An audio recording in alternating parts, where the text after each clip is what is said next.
నమస్తే, welcome to Disha TV news.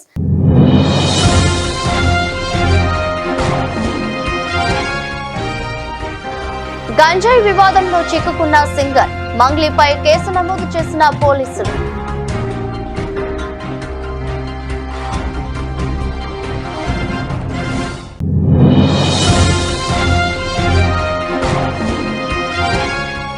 Anantapuram DCC కార్యాలయంలో party విస్తృత స్థాయి సమావేశంలో పాల్గొన్న PCC chief YS Sharmila.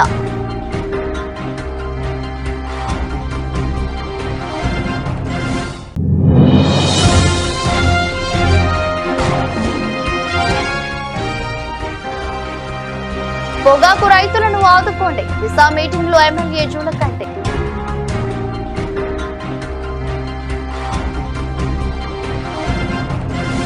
Telangana రాష్ట్ర వ్యాప్తంగా ప్రభుత్వ పాఠశాలల కళాశాలలు పునః ప్రారంభం సందర్భంగా ప్రభుత్వ పాఠశాల కళాశాలలో పూర్తిస్థాయి మౌలిక వసతులు కల్పించాలి. అలాగే ప్రభుత్వ పాఠశాలలు కళాశాలలు ఖాళీగా ఉన్న టీచర్ పోస్టులను భర్తీ చేయాలని డిమాండ్ చేశారు. పీడీఎస్యూ జిల్లా అధ్యక్షులు సాయి కుమార్ దిశ టీవీతో మాట్లాడుతూ తెలంగాణ రాష్ట్ర వ్యాప్తంగా వేసవి సెలవులు పూర్తి కావడంతో రాష్ట్ర వ్యాప్తంగా కళాశాలలు పాఠశాలలు పునః ప్రారంభం మళ్లీ సమస్యలతోనే ప్రారంభమవుతున్నాయని అన్నారు. ఇప్పటి వరకు రాష్ట్ర విద్యాశాఖ మంత్రి లేకపోవడం, ప్రభుత్వ విద్యా సంస్థలు ప్రభుత్వ పాఠశాలలు కళాశాలలు నిర్వీర్యమై పాత సమస్యలతోనే ప్రారంభమవుతున్నాయి. ఈ రాష్ట్ర జిల్లా వ్యాప్తంగా ప్రైవేట్ కళాశాలలో ప్రైవేట్ పాఠశాలల ఫీజుల దోపిడీని అరికట్టాలి. ఇప్పటికైనా తెలంగాణ రాష్ట్ర ముఖ్యమంత్రి రేవంత్ రెడ్డి విద్యాశాఖ మంత్రి నియమించి ప్రభుత్వ విద్యా సంస్థలను విద్యను కాపాడే విధంగా చర్యలు తీసుకోవాలని డిమాండ్ చేశారు. అలాగే రాష్ట్ర వ్యాప్తంగా ఫీజుల నియంత్రణ చట్టాన్ని పకడ్బందీగా అమలు చేయాలని డిమాండ్ చేశారు. నా పేరు సాయి కుమార్, పీడీఎస్యూ నారాయణపేట జిల్లా అధ్యక్షుడిని. దాదాపు పాఠశాలలు కళాశాలలు ఈ అకాడమిక్ ఇయర్ ప్రారంభమవుతున్న సందర్భంగా ప్రభుత్వ అధికారులకు ఒకటే విన్నవిస్తూ ఉన్నాం. మేము ఈరోజు జిల్లా వ్యాప్తంగా ప్రభుత్వ పాఠశాలలో అరాకొర వసతులతో మళ్ళీ పునర్ప్రారంభం అవుతున్నటువంటి పరిస్థితి ఒక పక్క ఉంది. ఇది సరైనది కాదు. ప్రజాప్రతినిధులు లేదా విద్యావేత్తలు ప్రభుత్వ పాఠశాలలను పర్యవేక్షించి అక్కడ ప్రభుత్వ పాఠశాలలో విద్యార్థులకు కావాల్సినటువంటి సౌకర్యాలు లేదా విద్యార్థులకు సరిపడేటటువంటి టాయిలెట్స్ రూమ్స్ కానీ వాళ్ళకు మంచినీళ్ళు కానీ ఇట్లా అనేక సమస్యల సుడిగుండంలో ఉన్నటువంటి ప్రభుత్వ పాఠశాలల్లో మౌలిక వసతులు కల్పించాల్సినటువంటి అవసరం ఎంతైనా ఉన్నది. అట్లాంటి పర్యవేక్షణ లేకుండా అట్లాంటి సమస్యలకు పరిష్కారం చూపకుండా ఈరోజు అదే సమస్యలు ఈరోజు మళ్ళీ పునర్ప్రారంభం అవుతున్నటువంటి సందర్భంగా విద్యార్థులకు అవే సమస్యలు స్వాగతం పలుకుతున్నటువంటి పరిస్థితి ఒక పక్క ఈ జిల్లాలో ఉంది, రాష్ట్ర వ్యాప్తంగా కూడా ఉంది అని చెప్పేసి ఈరోజు పీడీఎస్యూ విద్యార్థి సంఘంగా మేము భావిస్తూ ఉన్నాం. తక్షణమే అధికారులు స్పందించి ప్రభుత్వ పాఠశాలలో మౌలిక వసతులు కల్పించాలి, ఖాళీగా ఉన్న ఉపాధ్యాయ పోస్టులను భర్తీ చేయాలి, మధ్యాహ్నం భోజనంలో విద్యార్థులకు పెట్టే మధ్యాహ్నం భోజనంలో నాణ్యత పాటించాలని ఈ సందర్భంగా మేము ప్రభుత్వాన్ని డిమాండ్ చేస్తూ ఉన్నాం. అట్లాగే ప్రైవేట్ కార్పొరేట్ విద్యా సంస్థలలో విచ్చలవిడిగా ఈరోజు ఫీజులు వసూలు చేస్తున్నటువంటి పరిస్థితి ఉంది, అడ్మిషన్ ఫీజులు పెంచుతున్నటువంటి పరిస్థితి ఉంది. దీంట్లో పైన కనీసం ప్రభుత్వ అధికారులు కానీ ప్రభుత్వం కానీ చర్యలు తీసుకునే పరిస్థితి లేదు. ఫీజుల నియంత్రణ చట్టాన్ని ఈరోజు ప్రభుత్వం పకడ్బందీగా అమలు చేయాల్సినటువంటి ప్రభుత్వమే ఈరోజు చేతులు ఎత్తేస్తున్నటువంటి పరిస్థితి ఉంది. ఇది సరైనది కాదని చెప్పేసి విద్యార్థి సంఘంగా మేము భావిస్తూ ఉన్నాం. అంటే ఫీజుల నియంత్రణ చట్టాన్ని పకడ్బందీగా అమలు చేయకపోవడం వల్ల ఈరోజు ప్రభుత్వము దాన్ని గాలి కొదిలేయడం వల్ల ప్రభుత్వ పాఠశాలలని పూర్తిగా నిర్వీర్యం చేసి ప్రైవేట్ కార్పొరేట్ విద్యా సంస్థలకు ఈరోజు విచ్చలవిడిగా పర్మిషన్లు ఇస్తూ దాంట్లోకి లాభం చేకూర్చే రకంగా ఈరోజు ప్రభుత్వ అడుగులు ఉన్నాయని చెప్పేసి విద్యార్థి సంఘంగా విద్యార్థులుగా మేము భావిస్తూ ఉన్నాం. ఇది సరైన పద్ధతి కాదు. అదే విద్యా అధికారులు జిల్లాలో ఉన్న విద్యాశాఖ అధికారులు కూడా ఈ ఫీజులపైన అడ్మిషన్ ఫీజులపైన లేదా ఆ పాఠశాలల్లో కళాశాలలు ఉండేటటువంటి సమస్యలపైన ఈ జిల్లా విద్యాధికారులు పర్యవేక్షణ కూడా ఉండాలని చెప్పేసి పీడీఎస్గా మేము భావిస్తూ ఉన్నాం. అట్లాగే ఈ జిల్లాలో ఉన్నటువంటి చదువుకోవడానికి రావాలంటే ఈరోజు దాదాపు 15-20 కిలోమీటర్ల దాదాపు జిల్లా కేంద్రానికి విద్యార్థులు విద్యను అభ్యసించడానికి రావాల్సినటువంటి విద్యార్థులు 15, 20, 30 కిలోమీటర్ల నుంచి ఈరోజు ప్రయాణం చేయాల్సినటువంటి పరిస్థితి విద్యార్థులకు ఎదురైతే ఉన్నది. ఇట్లా ఆర్టీసీ అధికారులు కూడా ప్రతి గ్రామానికి విద్యార్థుల సంఖ్యకు అనుగుణంగా టైంకు అనుకూలంగా బస్సులను నడిపించాల్సినటువంటి అవసరం ఉంది. గతంలో వాళ్ళు విద్యార్థులకు కట్టకుండా టైం తప్పి బస్సులు రోజు జిల్లా సెంటర్లో మేము డిమాండ్ చేస్తూ ఉన్నాం.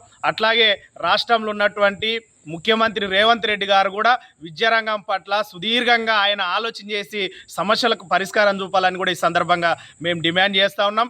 ఇప్పటికీ విద్యాశాఖ మంత్రిని కేటాయించలేనటువంటి ఒక దుర్మార్గమైనటువంటి పరిస్థితిలో రాష్ట్ర ప్రభుత్వం నడుపుతున్నటువంటి రేవంత్ రెడ్డి గారు తక్షణమే విద్యాశాఖకు మంత్రిని కేటాయించాలి. ఒకవేళ లేకపోతే విద్యాశాఖనే ముఖ్యమంత్రి దగ్గర ఉంది. ముఖ్యమంత్రి అయినా కింది స్థాయి నుంచి రిపోర్ట్ తీసుకొని ప్రభుత్వ విద్యా సంస్థలను ప్రభుత్వ విద్యను బలోపేతం చేయడానికి కృషి చేయాలని ఈ సందర్భంగా పీడిఎస్ విద్యార్థి సంఘంగా మేము డిమాండ్ చేస్తూ ఉన్నాం. ఒకవేళ లేని నా పేరు ఎస్ సాయి కుమార్, పీడిఎస్ నారాయణపేట జిల్లా ప్రెసిడెంట్. మాచర్ల నియోజకవర్గంలో పెద్ద ఎత్తున నిలిచిపోయిన పొగాకు నిల్వలను కొనుగోలు చేసి రైతులను ఆదుకోవాలని మాచర్ల శాసనసభ్యులు జులకంటి బ్రహ్మానందరెడ్డి జిల్లా మార్కెటింగ్ శాఖ అధికారులను కోరారు. బుధవారం నరసరావుపేటలోని పల్నాడు జిల్లా కలెక్టర్ కార్యాలయంలో కలెక్టర్ అరుణ్ బాబు ఆధ్వర్యంలో జరిగిన దిశ మీటింగ్ లో పాల్గొన్న ఆయన నియోజకవర్గ సమగ్రాభివృద్ధికి కావలసిన నిధులు, పనుల పురోగతికి రావాల్సిన నిధులపై, ఖరీఫ్ సీజనల్ రైతులను అందించాల్సిన ఎరువులు, విత్తనాలు తదితర అంశాలపై అధికారులతో చర్చించారు.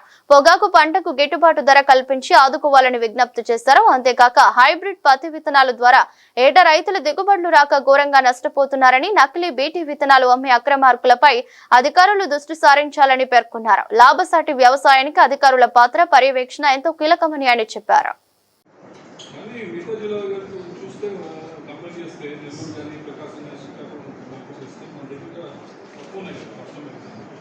సార్ అంటే ఒక ఫస్ట్ ఫేజ్లో అన్ని ఇచ్చారు సార్, తర్వాత ఇస్తాను కానీ తర్వాత రాలేదు సార్. అంటే రేషియో ప్రకారం రైతులు ముందుగా అప్లై చేసిన వాళ్ళకే అందిస్తారా, లేకపోతే అప్పటికప్పుడు అందిస్తారా? దానికి సార్ ఇవి టోటల్గా ప్రైవేట్ హైబ్రిడ్ సార్. ఇవంతా కూడా ప్రైవేట్ మార్కెట్లోనే అవైలబిలిటీ ఉంటాయి సార్. కాకపోతే గతంలో ఏంటంటే ఈ రైతు సేవా కేంద్రాల ద్వారా కొంత క్వాంటిటీని ఏపీ సీడ్స్ ఆ ప్రైవేట్ కంపెనీలతో టైఅప్ అయ్యి ఎంఓయూ అయ్యి కొన్ని ప్యాకెట్స్ డిమాండ్ ఉన్న వెరైటీస్ వరకు మాత్రం రైతు సేవా కేంద్రాల ద్వారా డిస్ట్రిబ్యూషన్ చేయడానికి గతంలో చేశారు సార్. అటువంటి అగ్రిమెంట్స్ కానీ ఏపీ సీడ్స్ ద్వారా చేయడం కానీ ప్రస్తుతానికైతే లేదు సార్. ఎందుకంటే గతంలో దీంట్లో చాలా గోల్మాల్ జరిగింది. ఎవరైతే రాజకీయ దళారీ వ్యవస్థ ఉందో వాళ్ళ ద్వారానే వాళ్ళు అమ్ముకోవడం జరిగింది. అందుకనే ఇప్పుడు ఏం చేస్తున్నారు అంటే ప్రైవేట్ అయితే కానీ మీ ప్రమేయం ఏమి ఉండదు. ప్రైవేట్ అయితే మన కంట్రోల్ వాళ్ళ మీద ఉంటుంది సార్. ఎక్కడైనా ఏదైనా ఇష్యూ ఉంటే వాళ్ళ మీద యాక్షన్ తీసుకుంటాం సార్. లైసెన్సింగ్ అథారిటీ మేమే కాబట్టి ఇన్స్పెక్టర్స్ కూడా కన్సర్న్ అగ్రికల్చర్ ఆఫీసర్స్ ఏడీఎస్ ఉంటారు సార్. మనం వాళ్ళ మీద యాక్షన్ తీసుకొని చర్యలు తీసుకున్నాక మనకు పవర్స్ ఉంది. లాస్ట్ ఇయర్ మిర్చి రేట్ లేదు సార్, కాటన్ పరిస్థితి అదే సార్. అట్లాగే వస్తే రెడ్ గ్రామ్ పరిస్థితి కూడా మనం 1000 రూపాయలు అదనంగా చెల్లించి ప్రభుత్వం ఆదుకోవడం జరిగింది. మరి నెక్స్ట్ మీ సజెషన్స్ ఏంటి? టొబాకో పరిస్థితి ఇట్లా అయింది.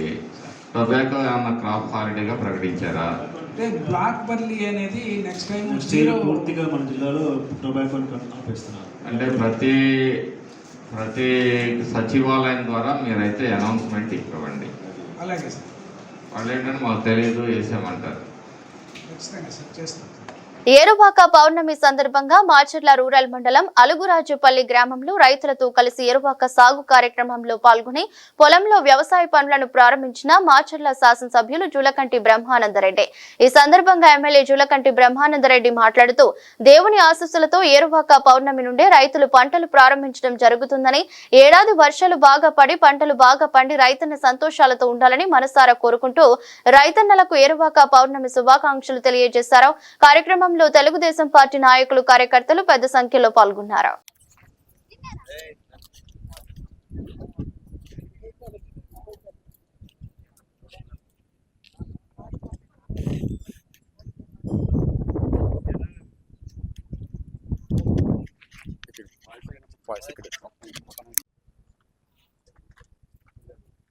భగవంతుని ఆశీస్సులతోటి ఈ ఏరువాక పౌర్ణమి నుండి మరి వ్యవసాయ పనులన్నీ ప్రారంభమవుతున్నాయి. ఈ సంవత్సరం రైతాంగానికి మంచి పంటలు పండాలని, వాతావరణం మంచిగా అనుకూలించాలని, అలాగే మార్కెట్లో మంచి మద్దతు ధర వచ్చి రైతాంగం సుఖ సంతోషాలతో ఉండాలని చెప్పేసి కోరుకుంటూ, మరి రాబోయే రోజుల్లో అన్నదాత సుఖీభవ కార్యక్రమం కింద కూటమి ప్రభుత్వం రైతాంగం అందరికీ కూడా మరి ఆర్థిక చేయూతనిచ్చే కార్యక్రమాన్ని వచ్చే నెలలో మరి 15వ తారీఖు నుంచి ప్రారంభించబోతుంది. అలాగే రాబోయే రోజుల్లో మార్కెటింగ్ వ్యవస్థని, అలాగే శీతల గిడ్డంగుల ఏర్పాట్లు, రైతాంగానికి ఉచిత వ్యవసాయ ఇన్స్ట్రుమెంట్సు, మేలైన విత్తనాలు, ఇవన్నిటినీ కూడా ఏ విధంగా అందించాలో అన్నీ కూడా అందించడం జరుగుతుంది. అలాగే వ్యవసాయంలో మరి కొన్ని ప్రయోగాత్మకంగా చేపట్టాల్సిన అవసరాలు కూడా ఉన్నాయి. ప్రతి రైతు కూడా ఈరోజు సోషల్ మీడియా కానీ యూట్యూబ్లో కానీ చాలా విషయాలు వచ్చినాయి. అయితే వాటన్నిటినీ కూడా గుడ్డిగా నమ్మకుండా ప్రయోగాత్మకంగా మన ప్రాంతంలో సాగుకి ఒక 10 సెంట్లో 5 సెంట్లో ఈ సంవత్సరం కొత్త పంటలు ఏదైనా సాగు చేసుకుంటే వాటిల్లో ఫలితాలను బట్టి భవిష్యత్తులో మనం ఏ పంటలు వేసుకుంటే మనకు గిట్టుబాటు అవుతుందనేది కూడా ఆలోచించాల్సిన అవసరం ఉంది. అదే సందర్భంలో రైతులు వ్యవసాయ ఖర్చులు ఏ విధంగా తగ్గించుకోవాలనేది కూడా వ్యవసాయ శాఖ అధికారులను నిరంతరం సంప్రదిస్తూ వారి సలహాలు సూచనలు కూడా తీసుకొని రైతులు అభివృద్ధి పదంలో నడవాలని చెప్పేసి కోరుతూ, మరి అత్యధికంగా ఎరువులు వాడటం, పురుగు మందులు వాడటం కూడా రైతుల్ని నష్టాల ఊబిలోకి నెడుతూ ఉంది. కాబట్టి ఈ విషయాలన్నింటినీ కూడా శ్రద్ధగా గమనిస్తూ, ఏదైతే ప్రకృతి వ్యవసాయం ద్వారా మరి కొన్ని చీడపీడలను తగ్గించుకోవచ్చో వాటి మీద కూడా కేంద్రీకరిస్తూ రైతులు ముందుకు పోవాలి, వారి జీవితాల్లో వెలుగులు నిండాలని చెప్పేసి ఈ ఏరువాక పౌర్ణమి సందర్భంగా మరి ఆ భగవంతుణ్ణి మనస్ఫూర్తిగా కోరుకుంటున్నాను. సంప్రదాయబద్ధంగా నిర్వహించే ఏరువాకతో తెలంగాణ, ఆంధ్రప్రదేశ్ 2 తెలుగు రాష్ట్రాల్లో మంచిగా పండ్లు పండాలని, రైతుల కష్టాలు తీరాలని షాద్ నగర్ మాజీ ఎమ్మెల్యే టీడీపీ పోలిట్ బ్యూరో సభ్యులు బక్కని నరసింహులు అన్నారు. రంగారెడ్డి జిల్లా షాద్ నగర్ పట్టణంలోని జానంపేట శ్రీ వెంకటేశ్వర స్వామి దేవాలయంలో ఏరువాక పౌర్ణమి పురస్కరించుకుని వేద పండితులతో కలిసి పశువులకు ప్రత్యేక పూజలు చేశారు. అనంతరం తన స్వగృహంలో పాడి పశువులకు కూడా పూజలు జరిపించారు.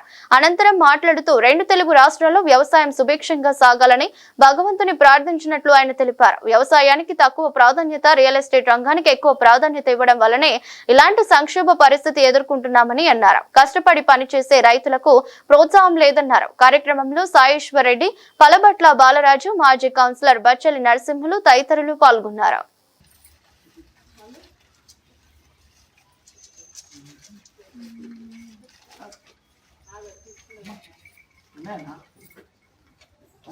పెట్టు నాకు పెడతావు.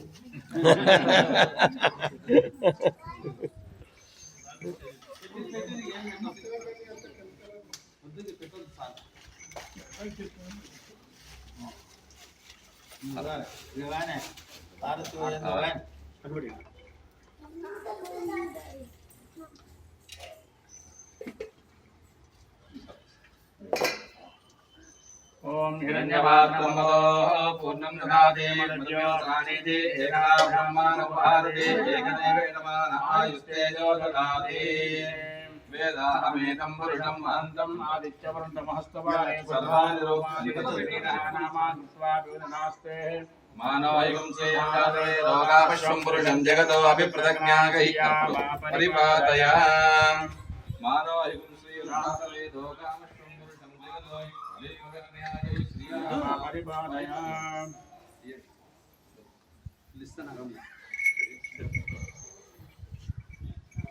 हिरण्यवाक्नं मदो पूर्णं ददाते एकदा ब्रह्माणोभारते एकदेवेतमानस्तेजो ददाते मानवहिं श्रीयर्थातवेदो कामश्वं पुरुषं जगतो त्रिप्रज्ञागैः श्रियाम परिपातया నీరాజనం సందర్శయామి.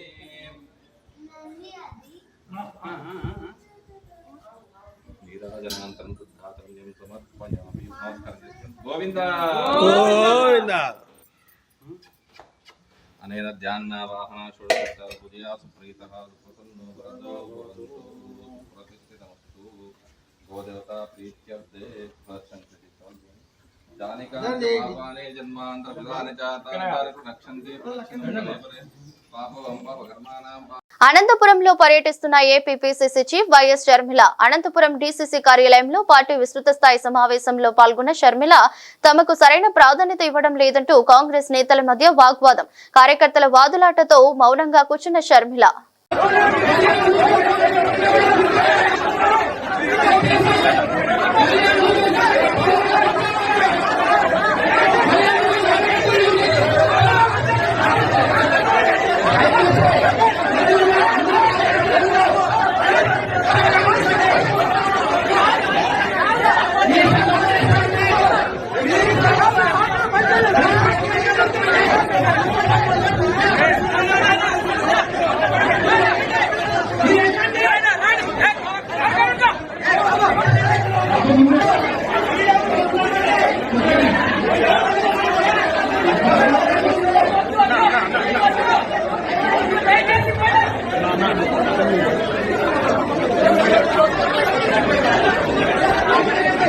హైదరాబాద్ ప్రముఖ సింగర్ మంగ్లీ పుట్టినరోజు వేడుకలో గంజాయి కలకలం రేగింది. ఈ వేడుకల్లో భారీగా గంజాయి విదేశీ మద్యాన్ని పోలీసులు స్వాధీనం చేసుకున్నట్లుగా తెలుస్తోంది.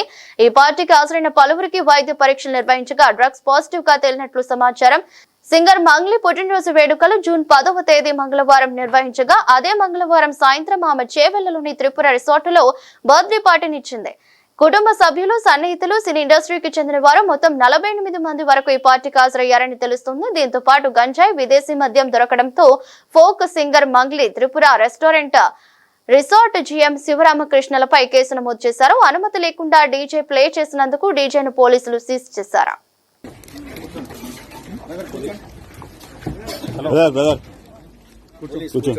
హలో మేడం, మేడం మీరు కూడా కూర్చోండి.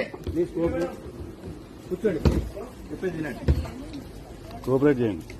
ప్లీజ్ కూర్చోండి. కూర్చోండి. నా వీడియో ఆన్ చేసుకో. తమ్ముడా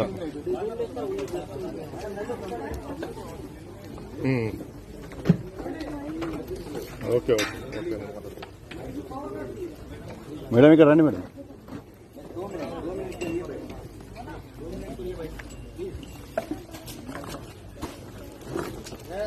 వార్తలు ముగించే ముందు మరోసారి హెడ్లైన్స్.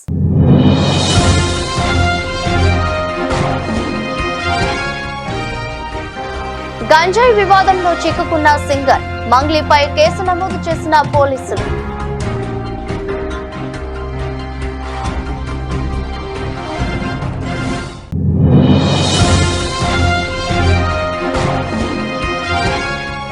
అనంతపురం డీసీసీ కార్యాలయంలో పార్టీ విస్తృత స్థాయి సమావేశంలో పాల్గొన్న పిసిసి చీఫ్ వైఎస్ షర్మిల.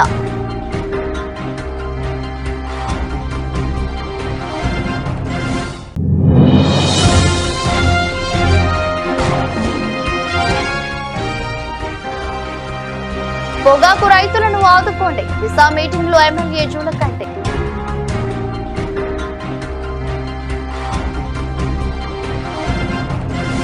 ఇది బులెటిన్. మరో బులెటిన్ లో మళ్ళీ కలుద్దాం. అంతవరకు సెలవు. నమస్కారం.